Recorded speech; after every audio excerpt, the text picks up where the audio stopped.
Ladies and gentlemen, welcome for this last session of the afternoon. Is it the last session? I guess so. Um, at the Science for Climate Action Pavilion. The title of the session today is the Private Adaptation to Climate Change in the Case of the Mining Industry. So I'm Sylvain Antoniotti. I'm a CNRS Research Director in Chemistry, and I'm the Vice President of Université Côte d'Azur. We have been discussing the topic somehow yesterday with another panel on the raw material challenge, and we have now the capacity maybe to continue. So this session can be seen as the second episode of this conversation, where we're going to focus specifically on the issues faced by the mining industry. So just maybe to introduce our panelists and before getting started. So on my right, we have, if I'm correct, Professor Gustavo Liagos of the Universidad Católica de Chile. On my left, we have José Miguel Berguño, Vice President of SQM. I speak no Spanish at all, so forgive me if something goes wrong. Then we have Christy Deisny-Bruckner from the IRMA, which is the Initiative for Responsible Mining Assurance. And then we have on the other side of the scene, Professor Richard Harrington, Director of the Department of Earth Science at the National History Museum of London, I guess, of London, in the United Kingdom. So maybe we can switch to the second slide. I'm going to share a few background information and maybe try to set the purpose of this conversation, and then I will pass the microphone to our panelists so that they can share their experience. Um, uh, Continuing the conversation we had yesterday, historically, the sector of the mining industry has been seen as a waste generating activity, waste generating sector. Sometimes it's maybe still the case in some places of the world requiring mechanical treatment, thermal treatment, chemical treatment, electrochemical treatment, and so on, generating solid and liquid waste with a large bill at the end of the story. But at the same time, many sectors involved in our development, including sustainable development, rely on this mining activity to provide them with the required feedstocks. We also didn't discuss really yesterday the exposure of these companies to the climate change themselves, because I guess that you also face some specific particularities in your activity.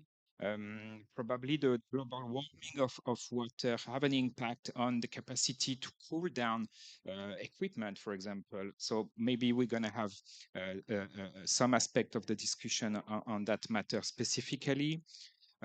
You also maybe face sometimes opposite forces trying to satisfy both private investors, national laws, or social concern and civil concern. So how can you accommodate all these influencing factors? So this is somehow the landscape of the conversation for this afternoon, and to see by examples your adaptation to this context, and maybe seeing also opportunities for multilateral cooperation between academia, between the authorities, between, of course, the sector, the private sector, and the society and the citizen. So I'm going to start with my list, and I will pass the mic to José Miguel Berguño, Vice President of SQM.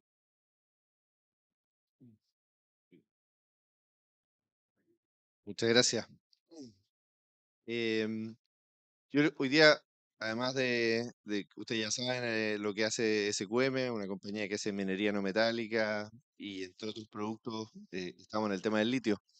Hoy día quisiera referirme en particular al rol que pueden tomar las empresas en actividades que mitiguen el cambio climático. Y lo vemos desde dos perspectivas. Hay una perspectiva que tiene que ver con governance. And I've described IRMA's governance system, but that level of equal multi stakeholder governance behind a standard system, creating that accountability. The second is the level of detail in the standard. IRMA really takes a holistic lens of the mining sector. And we see so many opportunities when it comes to addressing greenhouse gas emissions in the sector, reducing greenhouse gas emissions, reporting those. But we also have to look at a broad set of values alongside emissions reduction, including the rights of Indigenous peoples to free, prior, and informed consent, stakeholder engagement, not just once, but as a consistent practice for a site and its management. Um, Issues around labor rights, human rights due diligence, biodiversity protection, um, looking at gender equality and gender protections. There are over 400 requirements in the IRMA standard. So it is really looking at all of the key risks and how to assess against those and transparently report at a site level based on independent third party audits.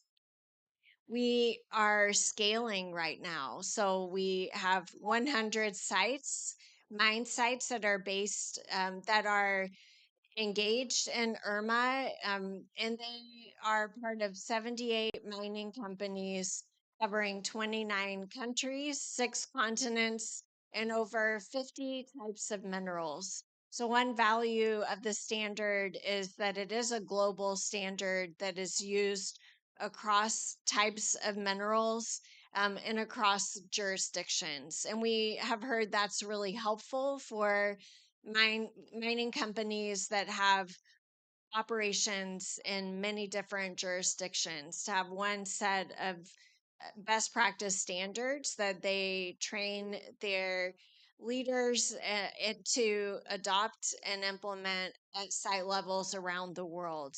It also provides a roadmap for companies that are going through a joint venture, for example. It's useful for all stakeholders engaged to have a common set of expectations for site level management and reporting.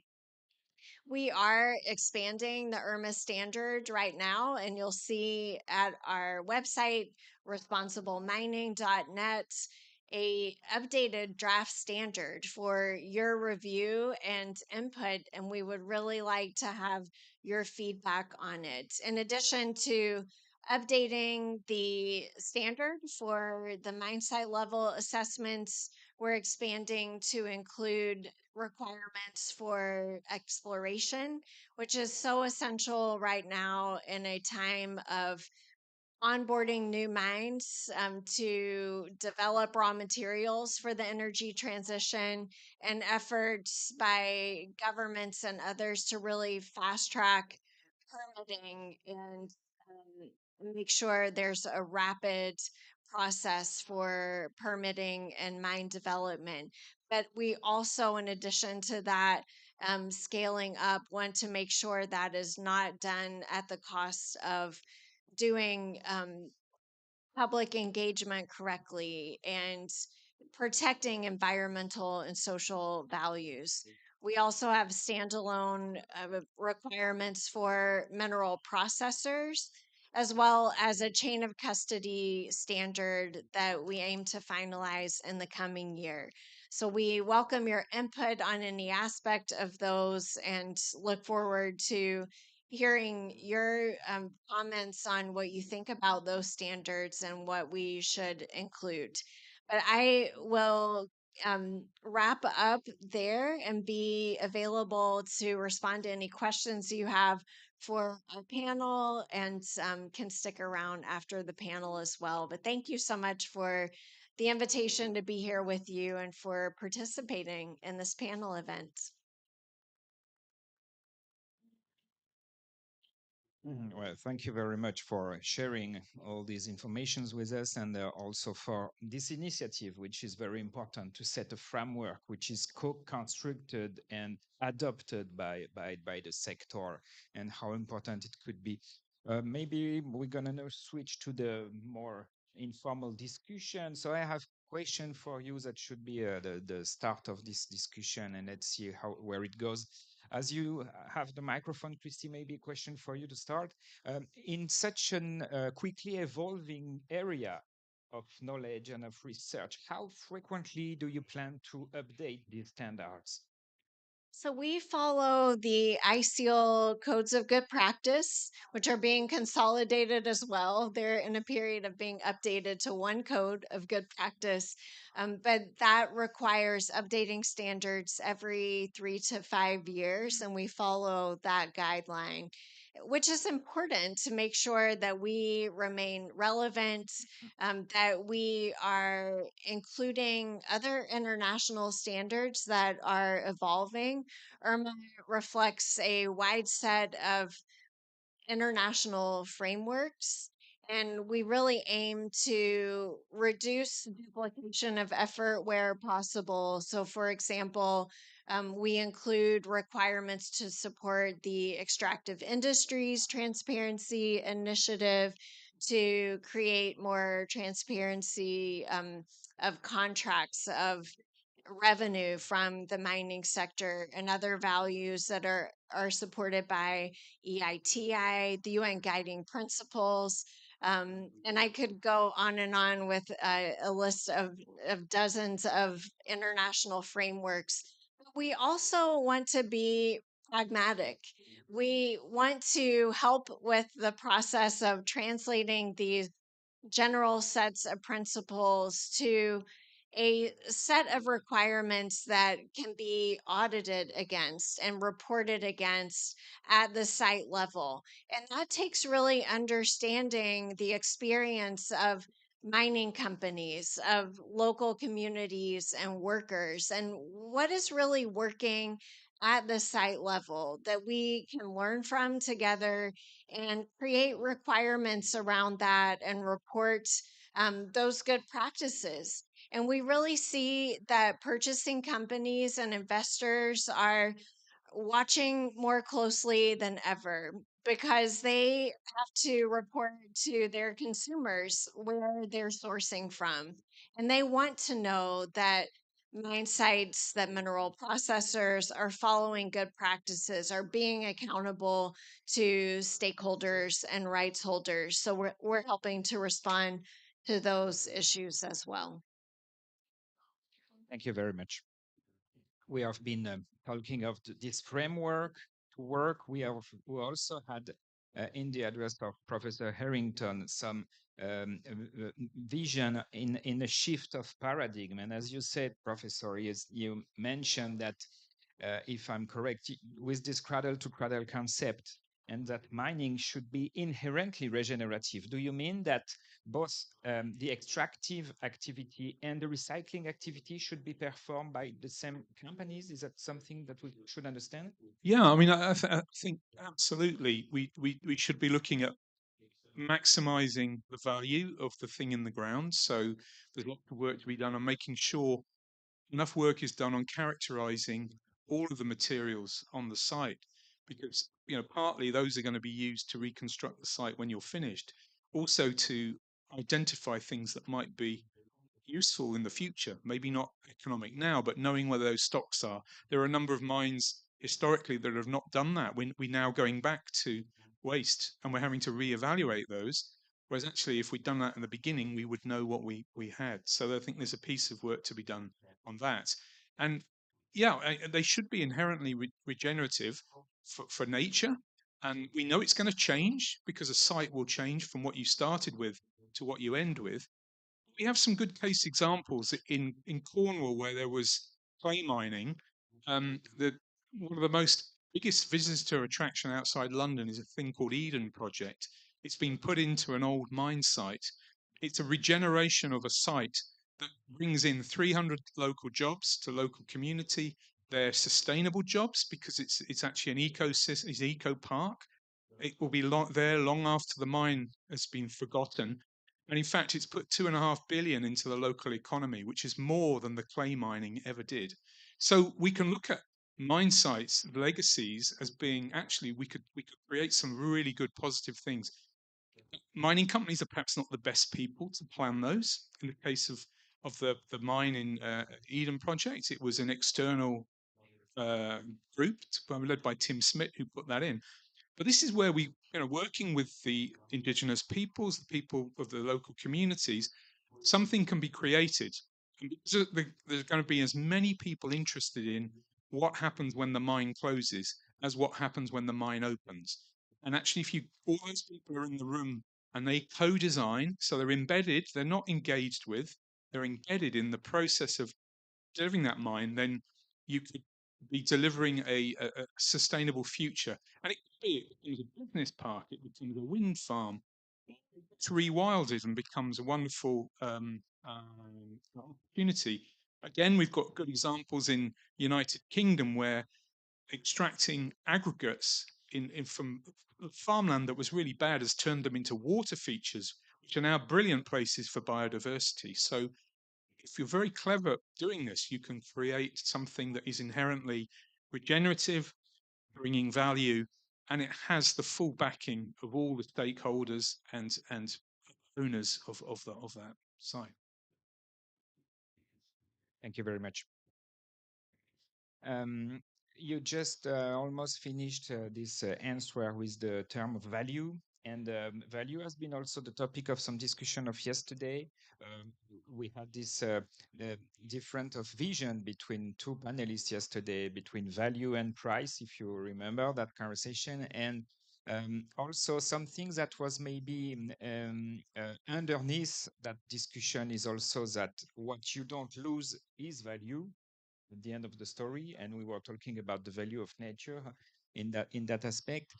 And this is something that you probably, and I'm talking to my neighbor, of course, that you practice in your company. You mentioned that you see your activity with a new equation where you inject both productivity, KPI probably, or indicators, and sustainability indicators, and you manage to make something profitable out of that. So can you maybe comment a bit more on that? Yeah, a good challenge for a company like SQM is how to connect these two worlds, the sustainable and the productivity. Yeah, of course, companies need to create value for different stakeholders, and these each stakeholders push us for more value. Yeah, the prices go down, go high. This in the world of commodities, you can never know in which direction will be the prices, but the value need to increase year by year. In From this point of view, the value for the local community or for the people that work at SQM, it's like our first community, need to be in each year need to be increased. Yeah, we work together with in some program with the local community, and some of our discussion is how to connect different challenges that we have. Uh, when we see, for example, the how to answer the complex question about the water, how to reduce the use of water, how to reduce the consume of brine in Salar de Atacama. And this is not only for us, it's for the next generation.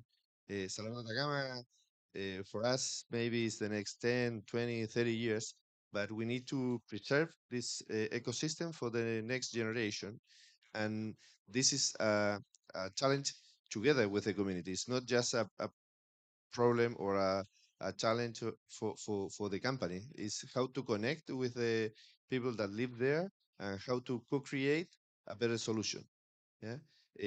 When we talk about the increased productivity, is we need to produce more lithium with less natural resource. We are doing that, We reduced the extraction of brines in 25% in the last 3 years, and we increased the production of lithium 4 times. And then is how to increase in that case is a good example about how to reduce the use of natural resource and at the same time produce more lithium. And then we have an answer for the local challenge and we have an answer for the global challenge. We need to decarbonize the world, but at the same time, at the same moment, we need to reduce the impact around our facilities. Of course, we can do more things, and we assume that this is like a journey. We are in the first step of this journey. We are not at the end of this journey. We want to increase both sustainable results and productivity results. And one of good way to receive very structured feedback is our work with IRMA. We receive good results like a first step. IRMA 75 level for us is really good. We're very proud about that. But it's like first steps. We want to increase. We want to go further. We want to include our refinery lithium in Antofagasta. And we assume that the feedback that we receive is part of our program, our plan to develop our next steps. Thank you very much. Of course, everything you try to address, want to address, has to be through innovation, both in your organization, maybe also technical innovation, and that, for me, make the link with what was said by my neighbor on the right earlier on, Professor Lagos, about desalinization of seawater. So, did I understand correctly? It's desalinization of seawater to be used for cooling the equipment. Yes, fresh water. And so maybe you can be a bit technical on that, explain to maybe in the audience, people should be interested. Is it membrane technologies or some type of thing like that for the desalinization process? Or if you want to comment on innovation in general? Thank you.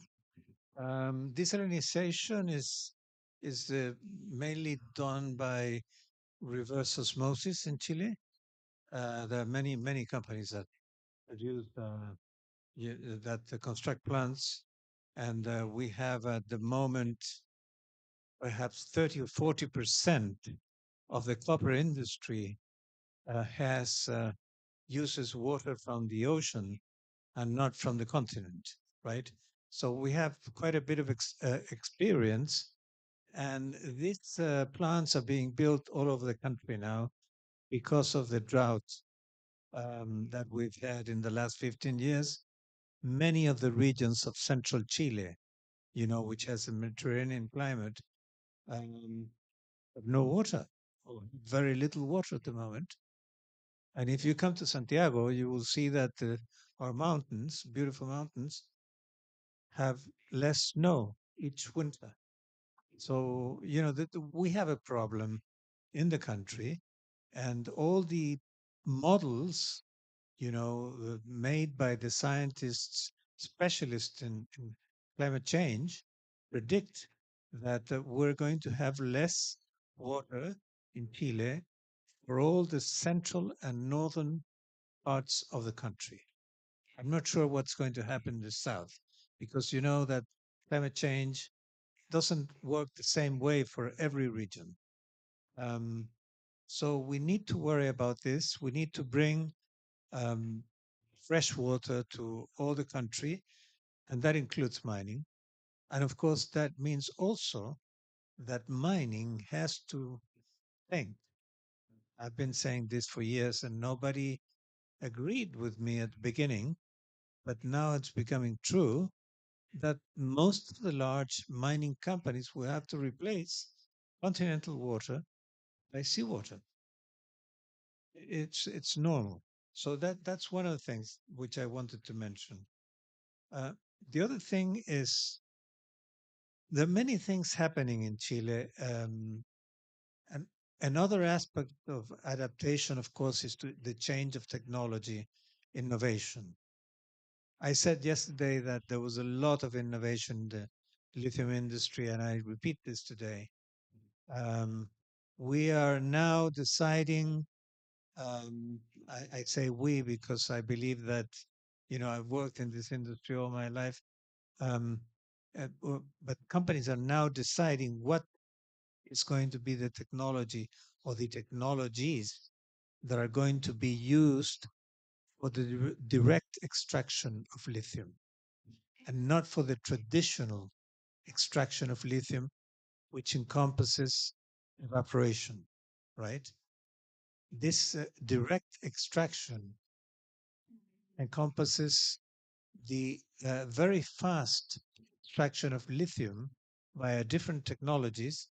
And then you have a brine which lacks lithium, and you have to do something with it. And one of the alternatives is to re-inject it in the salar. So this is the future technology, and I don't think we're there still, as far as I know.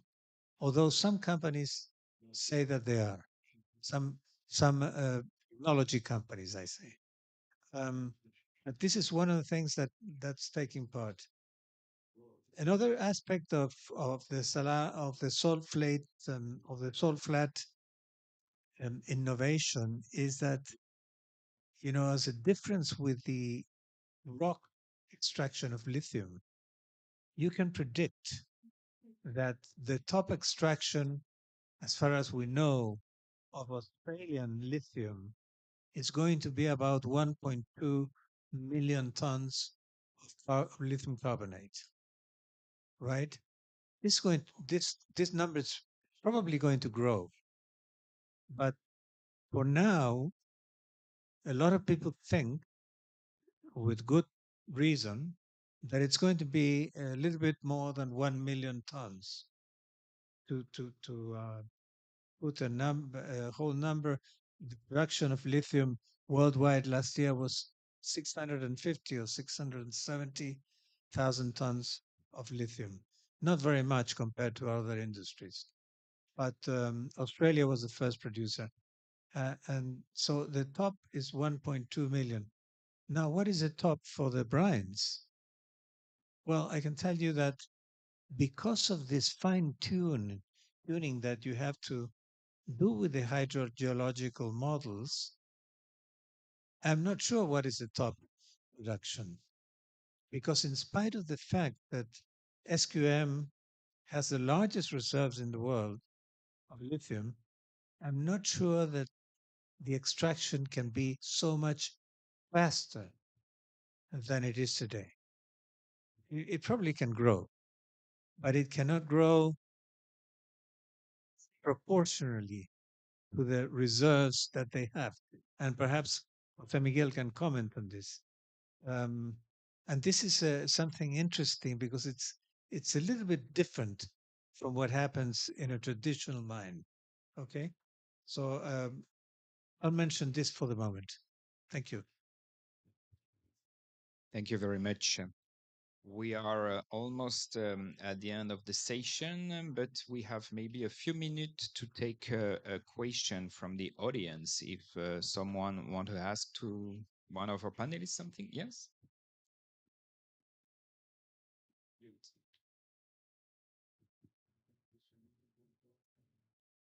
Good afternoon. My name is Rosa Ramos, and Salar de Atacama is my home. I'm from Indigena from San Pedro, and I was listening that about lithium and copper.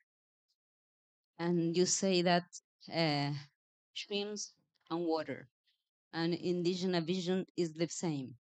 The streams and water, the brine and water. Sorry, it's a water for us, right? And then it's good that today you can change and try to use less brine and introduce new technology for that, right?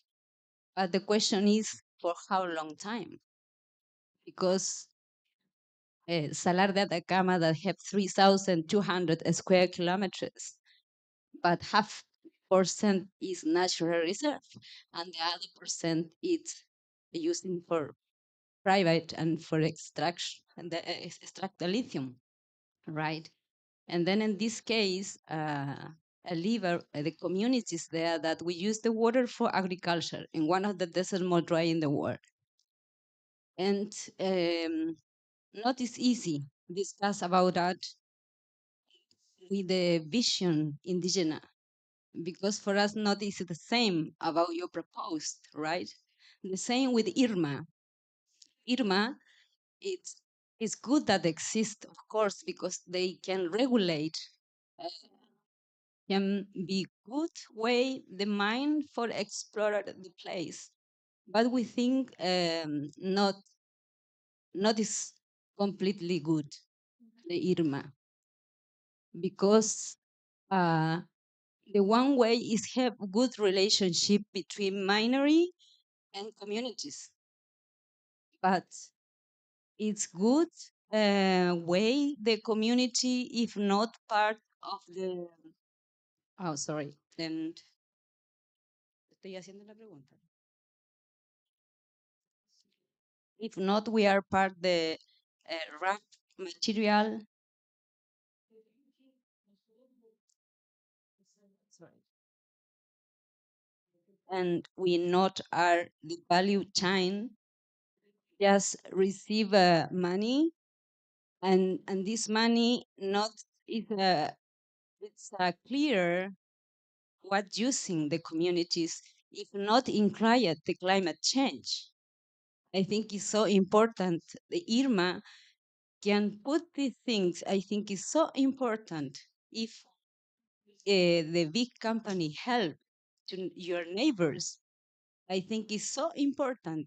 This money put in climate change and can educate the indigenous people, because today in our land we not speak about the climate change too much. I think it's so important. The same with the tourism, because Atacama is very touristic. And then for us it's so important to stay here, because of course I hear and carry very good ideas for talk in my town, and it's our responsibility to, of course, to take care of the Mother Earth. And then, which is the best way if we have science, universe, and Irma, the best discuss, if not recycle, if not restore it, and just carry the lithium in this case, and just carry the copper and produce mobiles and everything to with the lithium, and not this company that buy this lithium not recycle. If not recycle, and the people consume, and when finish this mobile, through to the trash. And I think, and then I think it's changed the idea for politics in the world. For if sells the lithium, this company have to the responsibility for recycle this lithium and copper.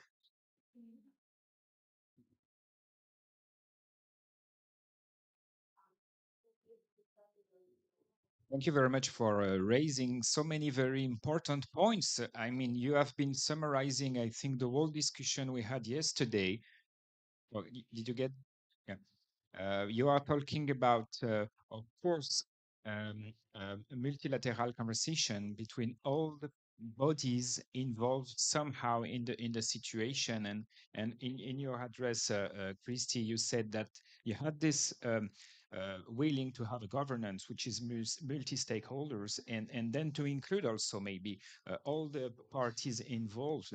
Then you mentioned also the education of population, and it is indeed documented that some populations are undereducated on the topic of climate change, and this is something very important. So thank you for bringing that in the question section. We won't have so much time. Yes, so maybe Christy was about to say something, and then you will get the final word if it's fun for you. Okay, Christy. Sure. I really appreciate your comments and all of your passion behind what you've said. And I wish we had days to talk about all of those issues. But I want to respect indigenous knowledge, local knowledge, and the role that your communities and others has played for many generations protecting lands and protecting the environment. I wanted to just note the concept of circularity and it being one of great importance to reuse material to move toward a more circular economy. And we know that at the moment, there isn't enough material that has been produced to have a completely circular economy using current technologies.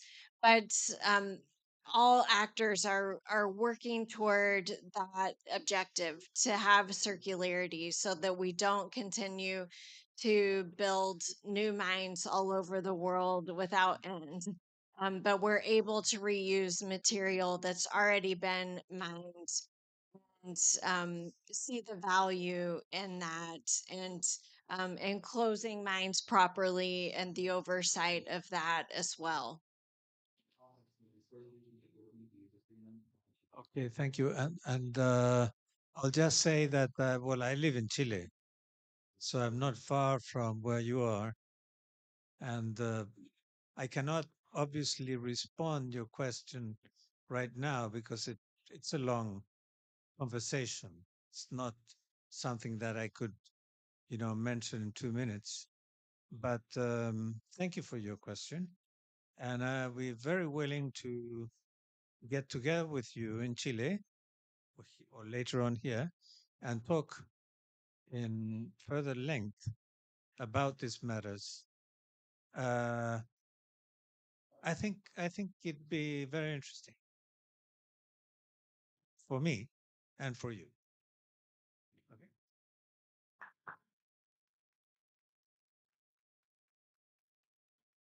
Thank you for these final words. We are a little bit late on schedule, so I guess we have maybe a photograph to take, and then we can thank also all the panelists. Thank you. Thank you for staying so late.